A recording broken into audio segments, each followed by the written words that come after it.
Hello everyone, I'm Chris Fox. I'm Munro Associates, low voltage systems engineer. I'm here today with Edwin Olson, CEO of May Mobility, and we're here at their production center in Ann Arbor. So, you might take us for a quick tour? Welcome to the production center. This is where our vehicles get tested and validated before they get sent off to customer sites. We just shipped out a huge bunch of vehicles, so it's a little empty today. But you can see some of the things that we do here. We do camera calibration and validation here. We also make sure that for our wheelchair accessible vehicles that those are working properly. And here's one of our vehicles with a wheelchair ramp in the back.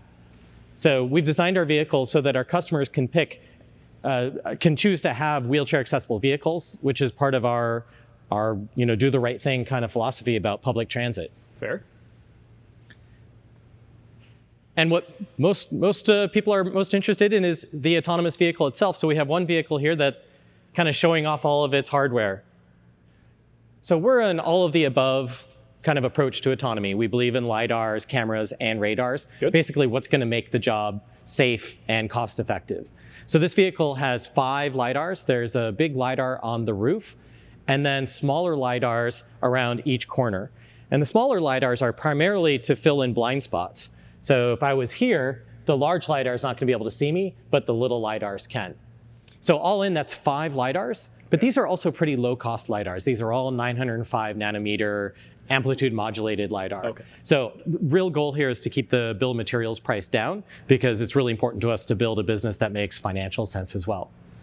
There's also about 9 cameras on this vehicle, so cameras on each of these little side clusters, as well as 3 cameras up on the roof, and then a traffic light camera right underneath the rear view mirror.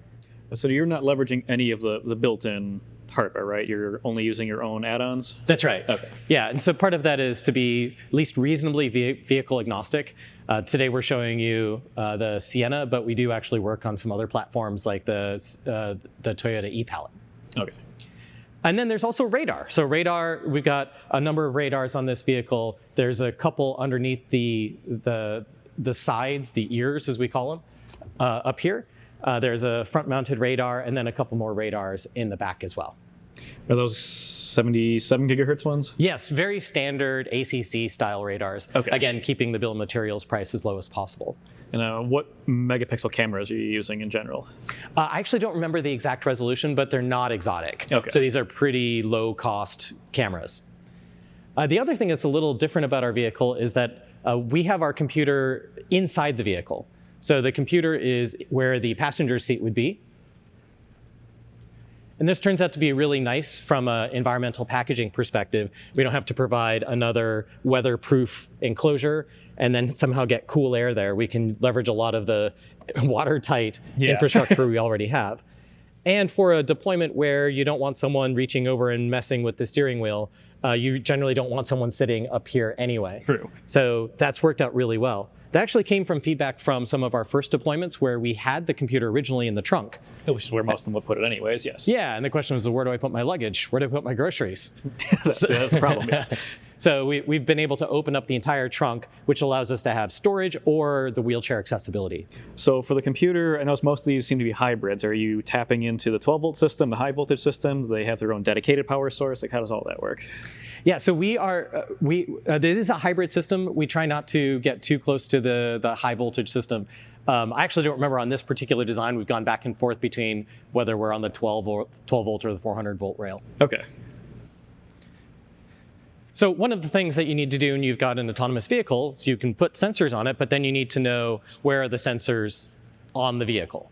And so we've designed sensor mounts, but if you just attach the sensor to the sensor mount, you're going to be off by potentially multiple degrees. Correct. So the goal of this jig is to have a car just drive in, be able to see these external targets. And the nice thing is that these targets can be viewed by both the LiDAR and the camera. So we can bring both of those into the same coordinate system. So the vehicle drives in, collects a bunch of data, thinks deep thoughts for a while, and comes out with calibration data. That's a great way of putting it. Okay, with that, I think we're ready to go for a tour then? Let's go for a ride. Yeah, let's go. So we're going to go for a ride. We do have a safety driver today. One of the things that's kind of cool about this route is that you're going to see a lot of places where the vehicle totally got it, just nails it. You also take you to more complicated areas where could even be interventions, but that's what we love about Ann Arbor, and we get to see the full spectrum. So the goal of this kind of demo ride is for you to get a sense of like, hey, here's where the envelope is, here's where it starts getting trickier. So for frame of reference, those who are not from the Michigan area, Ann Arbor offers a lot of traffic and pedestrian challenges outside of a typical large city. So what happens now is we've requested a ride. The teleassist operators are making sure we're all buckled in, that everything looks good, and then we'll hear the doors lock as the signal that the vehicle is about to go. So how long do you have to get into the vehicle before it decides that you're a no-show? A long time. So the remote operator could eventually cancel it if they're like, what's going on here? Okay. I'm just thinking if someone's coming in with car seats and whatnot, that can be a bit of an ordeal sometimes. Totally. And that's a good example of why you would want to have a human in the loop, because a lot of those things are hard to fully automate. So someone remotely can look in and be like, oh, yeah, they're dealing with car seats.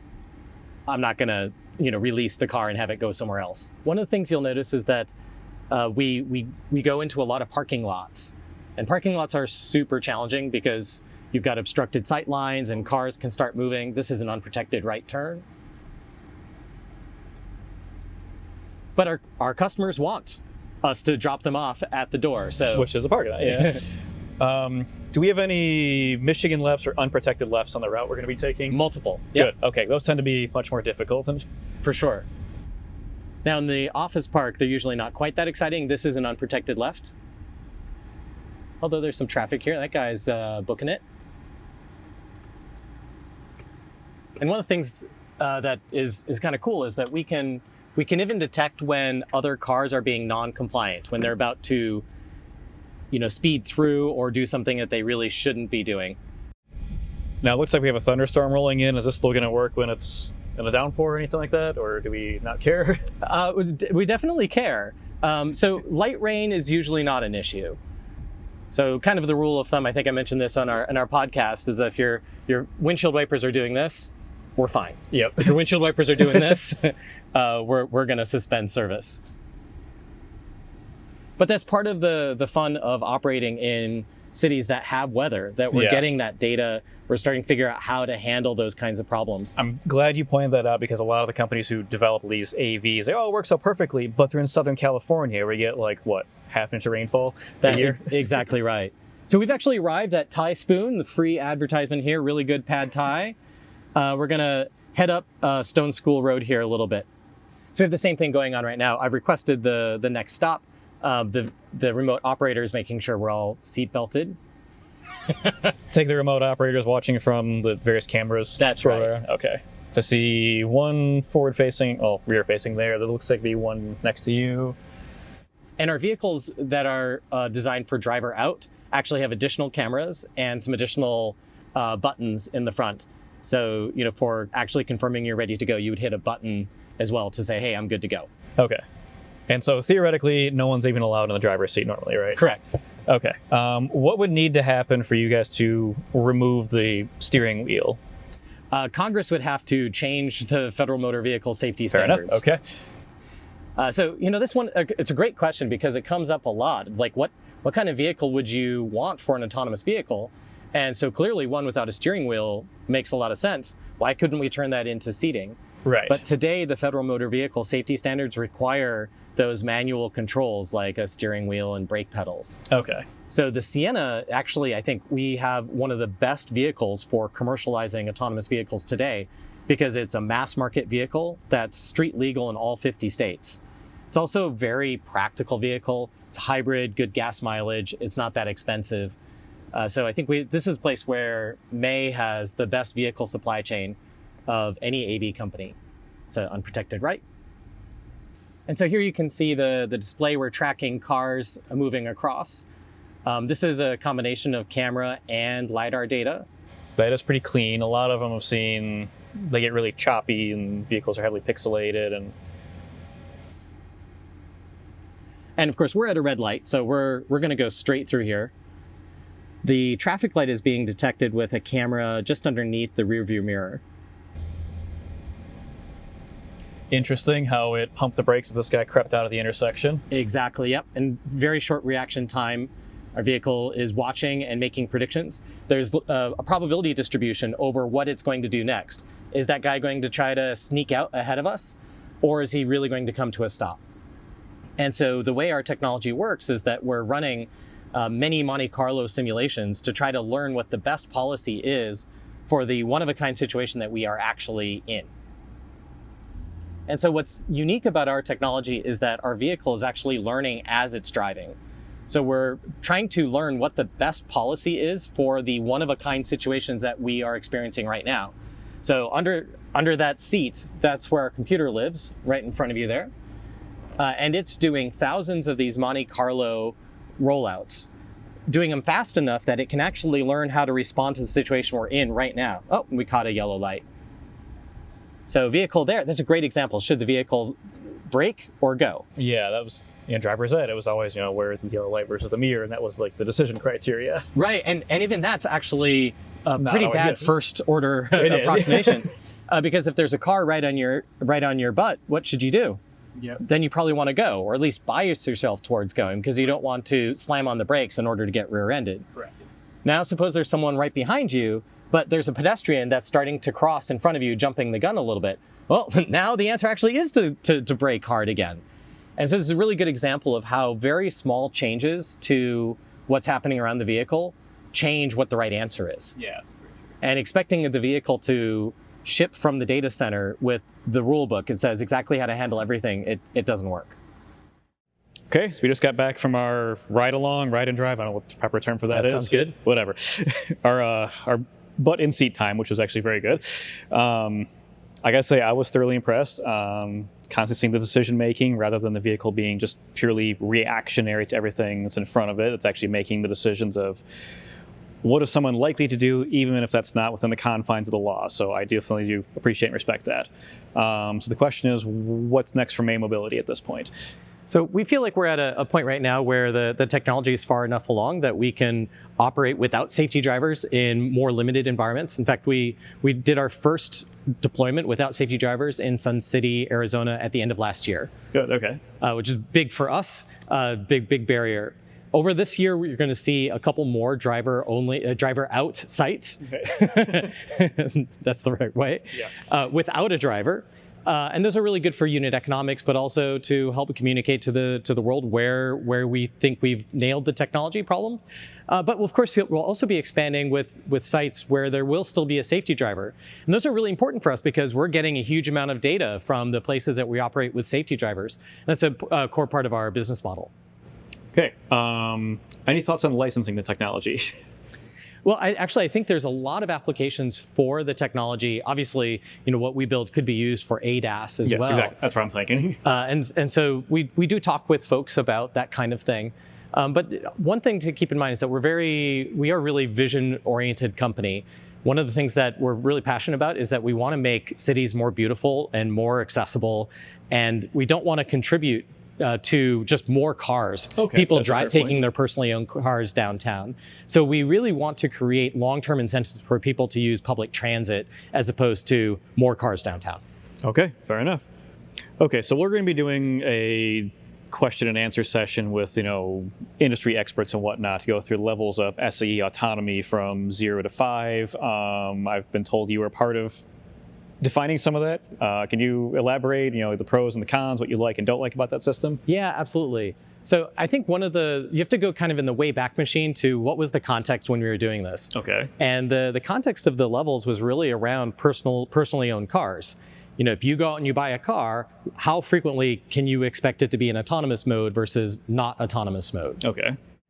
That's not the way the industry's evolved at all. So that did not foresee robo-taxis. It didn't foresee autonomous vehicles like what we provide. So where level 4 is great, right? Yeah. We thought originally level 4 would be just a step onto where the car could go anywhere. But what we've really seen is a mass adoption of level 4 as a great end goal unto itself. If you can build a map, you can operate there, you can do a lot of good, even if there are some places off map you can't go. So I think that's one big change, that the use cases for autonomous vehicles are just very different than what was envisioned. I think critically, one of the problems with the SAE levels is that giving them sequential numbers implies a ladder. Yes. that you go from 1 to 2 to 3 to 4 to 5. But there's some really big phase changes in there. When you go from the human is primary in control to the computer is primarily in control, that's not a step transition. It's a fundamental phase change. Yep. And the design of the system, the design of the human factors all change dramatically in a much bigger way than a number going from 3 to 4 would seem to indicate. So given to do it again, I might try to figure out a way that both figures out the other use cases that go beyond personal car ownership, but also to highlight in a better way where those big changes are. Yeah, because I've always struggled with, I mean, from 0 to 1, pretty straightforward. 1 to 2, pretty straightforward again. But once you get that jump from 2 to 3, it's just kind of vague, especially the way the SAE defines it of like, the car can handle most situations. Well, how do we define most? Yes, and the driver will be given a sufficient transition period. Yeah, the disengage time frame, Right. which seems to be the eternal struggle. And then obviously 3 to 4 is pretty easy if we've removed the driver fundamentally.